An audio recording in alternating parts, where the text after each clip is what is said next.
This year's units are wild, and we've got a lot to explain. I've been trying to unravel all of this, and these are all very well designed, very neat units. We're going to talk about Robin first, though. So, just going over what she's doing, the big thing you get is that Divine Vein Ice and creating actual structures that other folks have to break. This influences both how the AI plays and how another player is going to do this. This is really kind of crazy. So most of what Robin's weapon is explaining is just what happens with this Divine Vein Ice. We do get slaying if she rallies or has a movement assist, Divine Vein Ice. If she has an action like Canto or anything else, Divine Vein Ice. The thing you need to pay attention to, though, is when defending in Aether raids, Divine Vein Ice. So that's kind of interesting. There is some counterplay to this, and I think this is going to be neat, but keep in mind your team can move through that and the opponent cannot.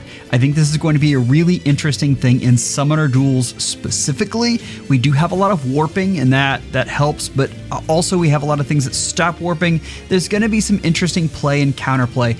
There are some interesting things to use her in defense. I think in offense right now for Aether Raids, I am less excited about it there, but there are some definite possibilities. The rest of the weapon at start of combat, if unit's HP is greater than or equal to 25%, inflicts penalty on foes. Attack speed res equals 5 plus number of allies within 3 rows, 3 columns, centered on unit times 3, max 14. So I just assume that she always gets 14. Neutralizes penalties on unit and neutralizes effects that inflict special cooldown charge minus X. So that's anti-guard. And also when special triggers, neutralizes foes, reduces damage by X%. So she has piercing. This is a lot of good stuff, and she's ranged, so she can also act as a nuke. So we've got this great ability where she's creating structures everywhere, and she's also hitting semi-hard. Like, this doesn't have just ridiculous things there, but we have a few other pieces. If we move on, you can see how Divine Vein Ice is working here and how the folks on your team are able to go across it. This is a neat deal, and you can see then the opponent is going to break a few of these. Block meta is... I don't even want to go back to me as AI guide and figure all that out. You do notice that it disappears after 1 turn, so it's not permanent. The next piece here is according to plan. At start of turn, if unit HP is above 25%, grants attack speed +6 and Canto 1 to unit and allies within 2 spaces of unit for 1 turn, and inflicts Hush Spectrum and Panic on closest foes, no range limit, and any foe within 2 spaces of those foes through their next action. That is huge. That is very big, specifically against Ike. It goes on with, at start of combat, if unit's HP is greater than or equal to 25%, inflicts attack speed res -5 on foe, and unit deals +X times 5 damage. Max 25. And reduces damage from foe's first attack by X times 3. So you notice that is flat DR. X equals number of bonus effects active on unit, excluding stat bonuses, plus number of penalty effects active on foe. It's not going to be hard to get that 15, and 15 true damage plus 15 flat damage is very nice, and this includes brave attacks. So I don't think she's anything special as a nuke, but I do think she can function there. And with the combination of the support and with the current meta being so heavy with Ike, I think this is an excellent combination. Now this next piece is interesting, and remember, gold border equals inheritable.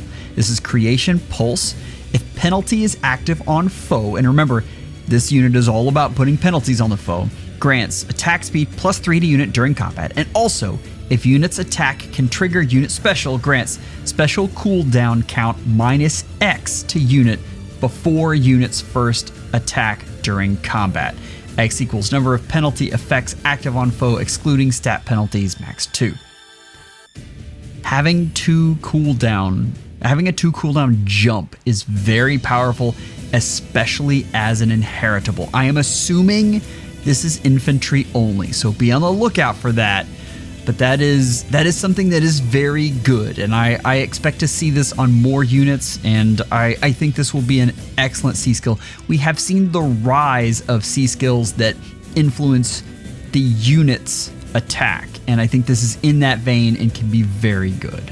For her support capabilities, and this is one, a lot of these units, we really have to get them and play with them, but I think this unit is very high. I think this is a tier 0 support. I don't have her above Nurgle, but give it some time, there may be a case for that. The only reason I don't have her above Duo Robin is because of the refresh ability that Duo Robin has. That is very, very powerful as a support, and as a unit lets you do a whole lot of things. But I have a feeling these tier lists are going to be resorted in the next couple of days, so keep that in mind. The big takeaway here is that this is a tier 0 support, and I think this is a very strong unit. Robin fans are incredibly happy that this was not Grima. We have Felix up next, and this is going to start the theme of having units that are hybrids. This unit does a lot of different things, and there are some hidden gems in here that this unit does. Like, this is a crazy hit and run unit / Omni Tank / Gale Force unit. There are a lot of things that this unit can do. Let's talk about Endless Tempest first, and this is inheritable. At start of turn, unit can move 1 extra space, and then it basically has a clash effect for attack speed, defense, res. This is a very powerful C skill on this unit. I don't know if this is something that you run out and inherit on most other units, but this is very good. I do like Endless Tempest a lot, specifically on this unit though. So I need you guys to see what happens next, because this is key to what we're going to see. He moves, and then he gets another action. Keep that in mind. He's then going to get an attack on Embla. They're going to start that up, and then we're going to switch over to the Levin Sword here. All right, new Levin Sword. Accelerate special trigger cooldown count -2. Keep in mind you can't have a special ready because the max cooldown count value can't be reduced below 1. That's still very good though. Unit can counterattack regardless of foe's range, and then you get adaptive damage. Both of those are very good. I will say we've had a lot of units with equal defense and res. We haven't gotten a whole lot of ones that skew one way or the other. I guess probably the exception is Micaiah, and this unit can probably just toast Micaiah. I think you can just assume that. At start of combat, if foe's HP is greater than or equal to 75%, or if number of allies adjacent to unit is less than or equal to 1, grants Omni +5 to unit, grants bonus to units, all of them, equals 15% of unit speed in start of combat, and neutralizes effects that inflict special cooldown charge -X, so it's that half tempo, on unit, and reduces the percentage of foes non-special, so you get 50% piercing. All of these are good things. You can see this weapon is kind of light though. We're used to like the wall of text, and this doesn't quite get there. That doesn't mean it's not good. This is very focused, but if you look at what comes next, we have the attack on Embla, and Embla doesn't do much because Embla's kind of old. I am surprised it took Felix more than 1 hit to do that, but you know, I guess maybe Levin Sword is just not what it used to be. But you notice he has another action right there. 3 total actions. So Lone Wolf has the Phantom Speed, and this is where we have to read a little bit. If unit has not been used or been the target of an assist skill during the current turn, grants another action to unit and inflicts isolation. This is a big thing. You can't repo him in and then he gets the 3 actions. The next piece of this is, or in the following cases, unit initiated combat or unit took action without entering combat, takes priority over Kanto once per turn with A and B counted separately. So the unit can move 3 spaces, move again another 3 spaces, and attack and then move away 3. This is where the hit and run piece goes in, and Faye will go into that in just a little bit. Does he attack or does he keep going? But the big thing that gets around is canto control, because hit and run units really suffer from canto control. And this completely gets around it because you're using another action. I guess if you wanted to, you could somehow get canto on him and then get another movement past all that, which is kind of crazy. But that's for the big brains who get this unit and start playing with him early. Let's move on. At start of combat, if unit's HP is greater than or equal to 25%, or if number of allies adjacent to unit is less than or equal to 1, inflicts Omni -5 on foe, deals damage equals 20% of unit speed. So you can see the true damage based on speed is starting to stack up. Also, you'll notice 48 base speed there. That is very high. Anyway, including when dealing damage with a special triggered before combat. So that's another thing if you want to put AoEs on this unit, which I think he would be very good with, and reduces damage from foes' attack by 20% of unit speed during combat. Includes when taking damage from a special triggered before combat. And also, when foes attack triggers foe special, reduces damage by 20% of unit's speed. There are a lot of pieces in there that help you out, in particular the flat damage reduction and a ton of other things. You can see how this is starting to take shape though, and how interesting this unit could be, along with the attack speed excel he has in his weapon. I don't know if I love Gust in there. I really do think this unit's best special is probably an AoE. If you go in, you already have that 2 cooldown count reduction in the weapon, and it's not that hard for you to see how you could get into AoE range fairly easily. I think this unit is going to be fantastic in that role, but if you want to do a hit and sit, if you want to do some form of omni tanking, I think he would do that well. The thing you have to worry about with these kinds of units is the jack of all trades, master of none. As this unit ages, though, I think he will continue to be a good Gale Force hit and run AoE initiator, and I think his role as an omni tank will diminish probably quickly. I'm not just huge on this unit as an omni tank. We'll get to that. That's probably overstating it.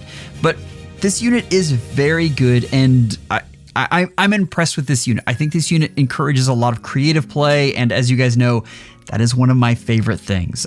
If we move on, you can see if Faye talks about does he hit another unit or does he run away? She talks a lot about that, but you can see how crazy this unit can be as far as different things that they can accomplish.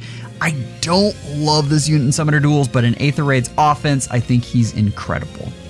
So when I say I don't know that he's a phenomenal Omni tank, keep in mind I just don't have him above Ike.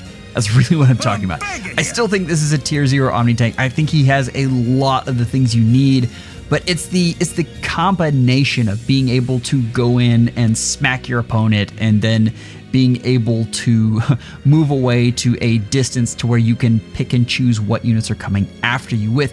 It is very reminiscent of how they wanted a lot of Dimitri ults to play, so keep that in mind. But still, I like the way they've designed this unit, and extra actions stay good for a long time. Look at base Edelgard.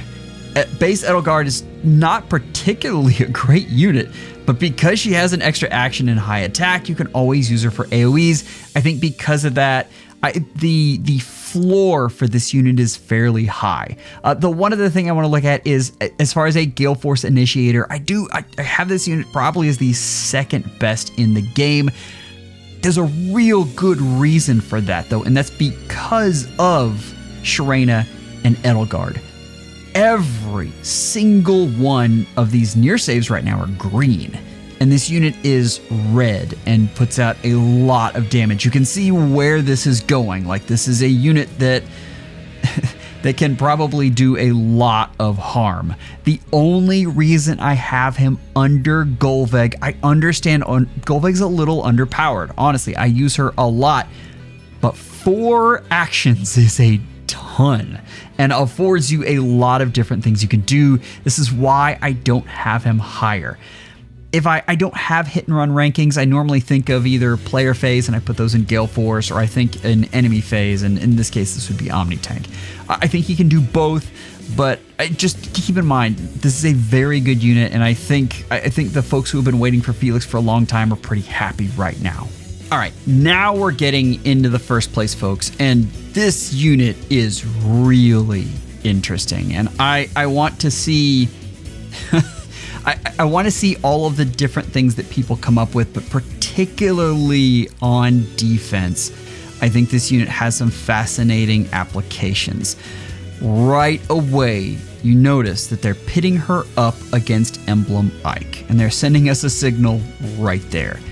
Paranoia is an excellent C skill, and this is at start of turn, grants null follow-up to unit and grants Paranoia to unit and allies within 2 spaces of unit for 1 turn and deals 1 damage to unit and those allies.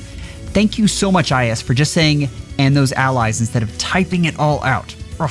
Anyway, that's a good thing. I shouldn't be growling at them. At start of turn, if unit is within 5 spaces of a foe, inflicts penalty effects active on unit on closest foes and any foe within 2 spaces of those foes, and neutralizes any penalty effects active on unit. So this is debuff mirroring.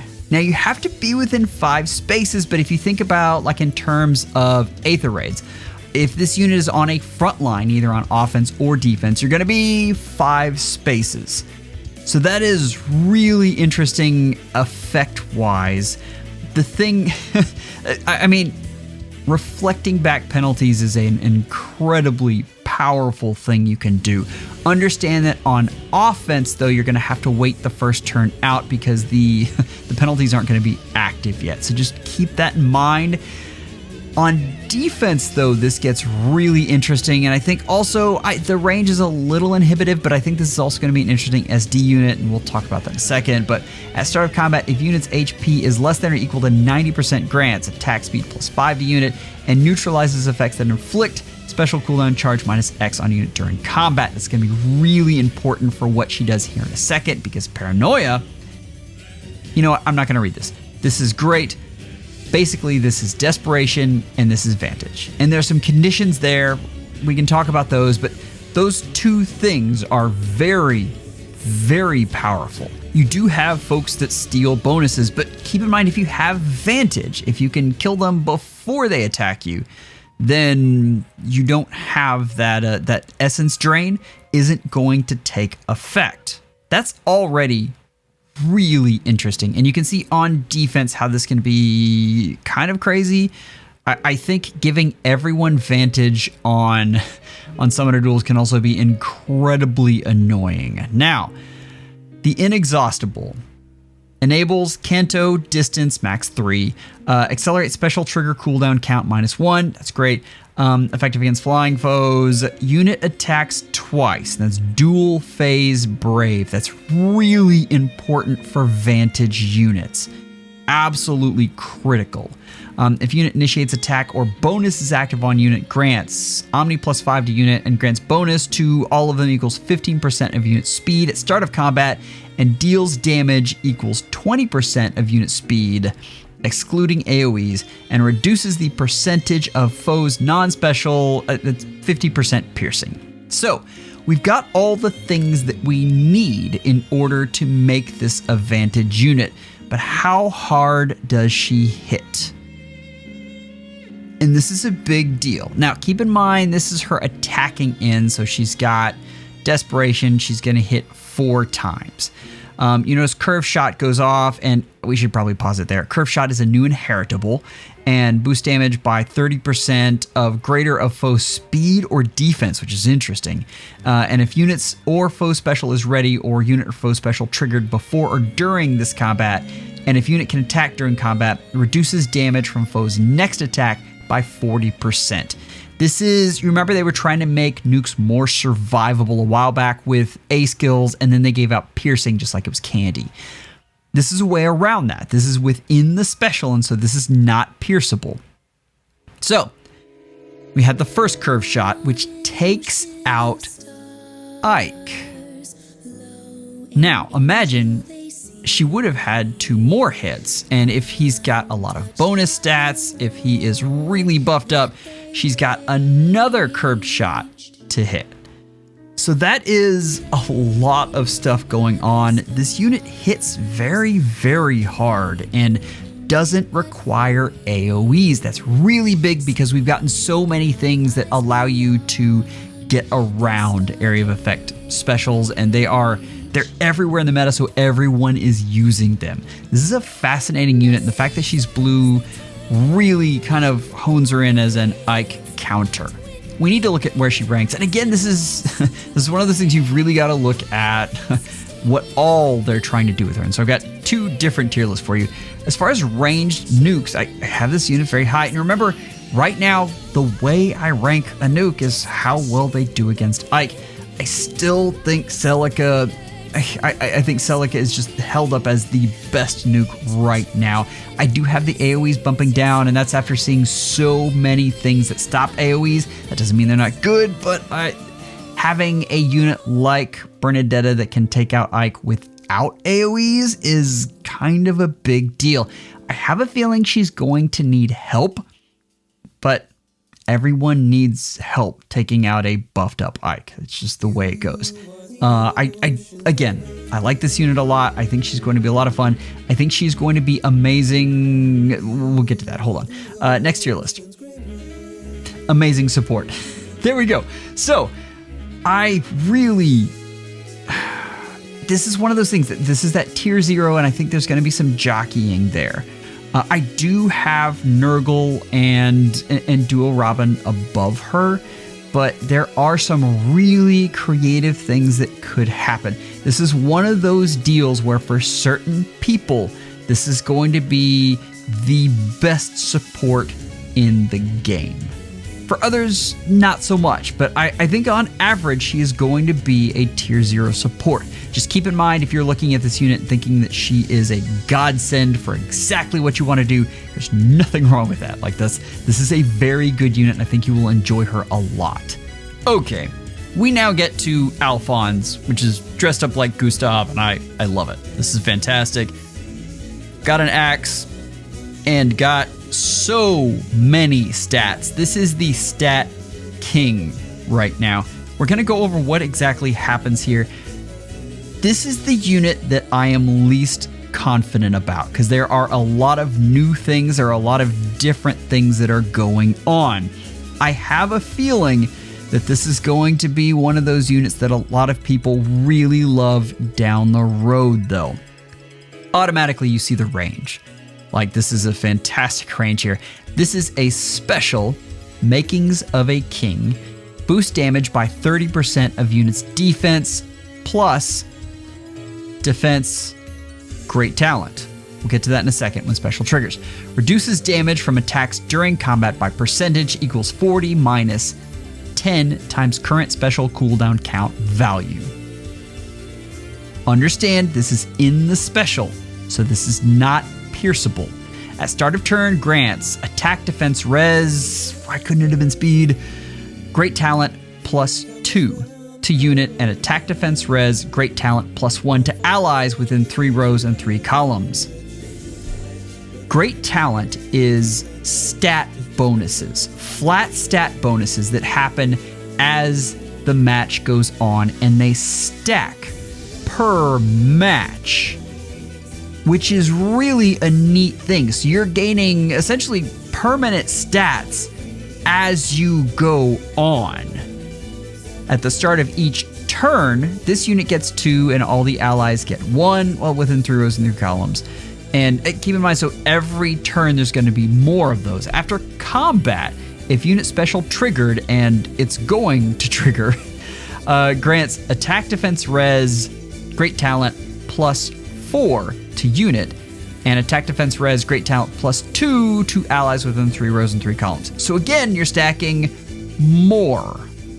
So if this unit attacks, you get plus 6 to every stat but speed, because apparently with a speed of 16, there's no point in trying to buff that up. The max for this is a great talent of 20 for unit and a great talent of plus 10 for allies. You can see how this is going to go, though. This is very interesting, and I want to see how people take advantage of this because I think it has a lot of applications. You can see right there, though, and Faye is pointing it out. You can see the stat line, the base stat line is 68. You've got a base value of 54 plus 8 and then a buff of 6. So that is what Alfonse is doing. So, I mean, this is the definition of a stat ball. This is taking it to just absurd proportions. We've always talked about that. Like, stats don't mean much is kind of a thing you say when stats aren't many. But when they start stacking up like this, they become a big thing. And this is not something that can be taken away at this point. These are just stats that keep getting added. So this is something to watch out for and something that I'm curious what they do with in the future. Now we get to the weapon though, and this is Majestic Glintnir. So we've got enables Canto Distance +1, max of 4, and then you've got Slaying. At start of turn, if there's an ally within 3 rows, 3 columns centered on unit, grants defense res +6 to unit for 1 turn, and unit can move 1 extra space. There's that extra movement. And also, if unit special cooldown count is at its max value, grants special cooldown count -1. Okay, so you got times pulse, and you've got the Slaying, and that's why Makings of a King will just always be ready. If unit initiates combat, or if there's an ally within 3 rows, 3 columns centered on unit, grants defense res +X to unit and inflicts defense res -X on foe. X equals 5 plus number of allies within 3 rows, 3 columns, max 14. Most of the time, you'll probably just look at max 14. Deals damage equals 10% of unit's defense, excluding area of effect specials, which is a little bit sad, but we'll take it, and reduces damage from foe's attack by 10% of unit's defense during combat, excluding AoE specials. So now we've got flat damage reduction on top of everything else. And also when special triggers, neutralizes foes, reduces damage by X%, so you got full piercing. That is critical for what this unit wants to do, because God knows he is not going to double without some sort of a skill somewhere out there, and the fact that no one has no follow-up. Like, you're going to need help there. If unit initiates combat, or if there's an ally within 3 rows, 3 columns centered on unit after combat, if unit special cooldown count is at its maximum value, grants special cooldown count -1. So Makings of King is just going to keep on going. This unit is fascinating. There are so many things in there, and I feel like these are mechanics that we haven't explored yet, and I look forward to doing those soon. Reopening is inheritable, and this is at start of combat. If unit's HP is greater than 25%, inflicts attack -5 on foe, inflicts special cooldown charge -1 on foe per attack, so guard, deals damage equals X% of unit's defense, and this unit stacks up defense a ton and reduces damage from foe's attack by X% of unit's defense during combat. If unit can make a follow-up attack, or if unit triggers the unit attacks twice effect, X equals 10. Otherwise, X equals 20. That is a lot of daunts and flat defense that we're stacking on. So this unit is all about survivability, which is going to be driven home even more by the A skill, which I think is just fascinating. So we go ahead and smack someone. This unit cantos over and then does Divine Vein Stone. Now, this is very important. Watch what happens here. This is Ursula, who is a peak nuke, hits him with an AoE and doesn't take him out. 0-0. Ursula is a very, very powerful nuke. You got fortifications, inflicts attack -5, grants defense res +7. If unit is in a space where a Divine Vein effect is applied, unit can counterattack regardless of foe's range. We've got DC based on any Divine Vein effect, which is interesting. So keep in mind, normally how you would get rid of a Divine Vein effect is you would put one over the top. This unit does not care about that, because once you put it over the top, this unit will still be able to get DC. This is a fascinating A skill, and I need to know who gets to inherit this, because if armors do, this is a game changer. If unit initiates combat, grants defense res +6 to unit and reduces damage from foe special by 10 during combat. That's very, very good.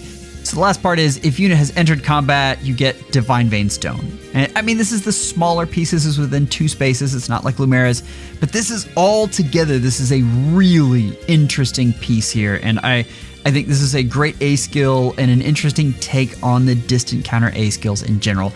Again, I'm curious where this goes, but I really like this a lot. I'm gonna let this play one more time. And the big thing is Ursula comes in, does 0 damage. I want you to look at how much attack this unit has going back. And I know this is Ursula, I know this is paper thin, but we were doing the math, and this is a lot of extra damage that you're getting. Like, this is incredible amounts. Okay, and here's where things get interesting, because Alfonse is honestly the hardest one that I had to place here. I do think Alfonse is going to be a tier 1 support. We're gonna have to see though, that may drop down lower. Like most of the units I saw here, there was a possibility that their ceiling raised. I think in the current meta though, I'm giving him the benefit of the doubt. I think the support is very interesting, and giving out stats to your team has a lot of advantages. If you think about 1 stat point in attack, defense, res every turn, think about the folks that like to stall out in Aether raids. That's a problem now. Think about the folks that spend a lot of time in summoner duels getting everything set up. That's a problem now. So you get penalized if you don't act immediately, and that's something that can help a lot. I don't know. Putting him in the same tier as Hathrin is tough for me, and I'm giving this unit the benefit of the doubt. We're gonna find out. This is the interesting one though, and this is Omni Tanks, and I am the only reason I don't have this unit higher is because there's no way this unit gets null counter disrupt. No way.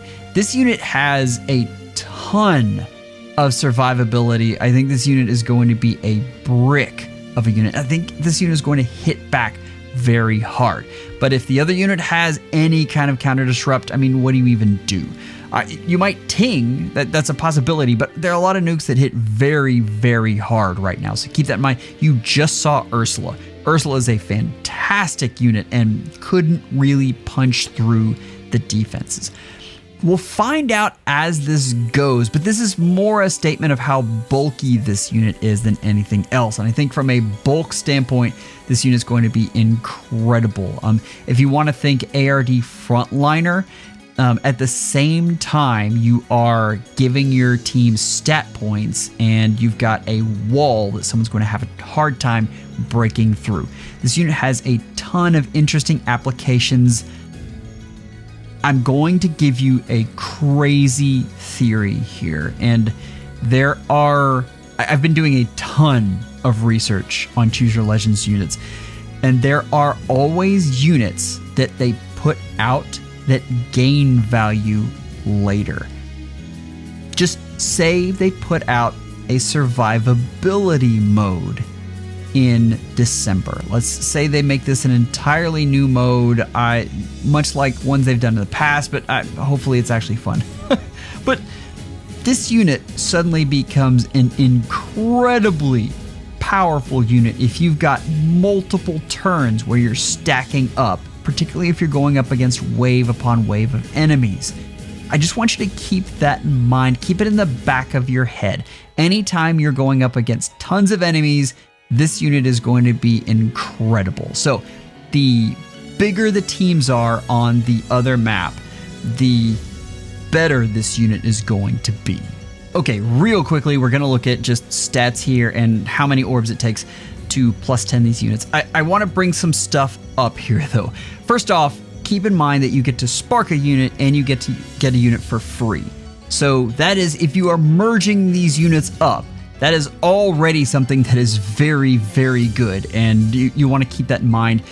It drops the cost of these units significantly, but we always talk about don't summon these now because you'll get opportunities later. I want to look at something else that really drives that home though, and this is if you +10 a brave hero over a year. Now, this is a green, so I've got Edelgard up there, but think Alfonse.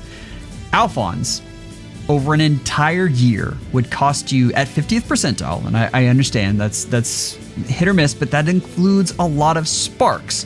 So there is less variability than you would think in this. 680 is half of what you would normally have to do to plus 10 this unit. That's pretty incredible. So if these are your favorites, you can get them at plus 10 over the next year this way. That's 3 copies during release. You get 2 more during Golden Week. You get 2 more during the rerun, and then I think you get 3 on the next CYL where they give you tickets there. Summoners, that is an incredible value, so keep that in mind. The next thing we want to look at is DragonFlowers, and they did just release new DragonFlowers, and they've updated. I just wanted to quickly go over how much they cost. Like a CYL, and they do it by CYL. So before CYL 3, it would cost, you can bump your units up to 35, and it would cost 3,860 to get to plus 35 on a unit. That's a lot. And then it goes down from there, and you guys can peruse this at your leisure. But I want to point out that you get an average flower count of around 9,000 a year. And that just bumped up a little bit, so keep that in mind. But I'm going to leave a link here to someone who really went in depth and looked at this. There's a wonderful Reddit post, and he looks at year-over-year growth as well as how many you earn depending on what level of competitive play you are involved in. But overall, you can think of this as essentially Gen 1 units. You get about 2 a year on average that you can bump all the way up. And that's without actually buying any feathers, so keep that in mind. But yeah, this is an interesting to look at. I'll post this elsewhere so you guys can really get into it. The last thing I want to look at is the most likely. And I think Robin is going to be the most annoying unit in this batch. Not necessarily the best, mind you, but the most annoying. I've got here that Felix is the one that destroys Oblivion Wallet, because of course he's going to, but watch out for Felix. I do worry about the Jack of all trades thing, although I do think he can specialize if you love player phase stuff. If you don't love player phase stuff though, watch out for this unit. I think Bernie is definitely the one that's most likely to get as a Shadow Showcase. I think there are a lot of really neat things you can do with her. I want to see how she performs, but let me say, every year we get a gimmicky unit. This is without a doubt the gimmicky unit, but I will say her gimmick is really good. So keep that in mind. She has some interesting things, and I think because of that, we're going to possibly have a lot of fun with her. And then, unfortunately, it's not to say that Alfonse is a bad unit, but if you've seen the guy's fodder is incredible, and I think you can get it all in one go, if I've mathed correctly. I think you can get all 3 of his A, B, and C skill all in one go, and it's excellent. Breath of Life, and that new A skill that gives you distant counter, and then the new guard skill. Like, those are all excellent. If you are interested in more of the history of CYL units and how they fared on release, I've got a video that I'll link here. I'm going to be releasing a video on where I think these units will rank in the long run, which is very dangerous to do, but I will get that out soon just so you can look at picks-wise which one you should pick for long-term use. Members, you are amazing. Thank you so much for all that you do. Take care and schedule an appointment with your FEHologist real soon.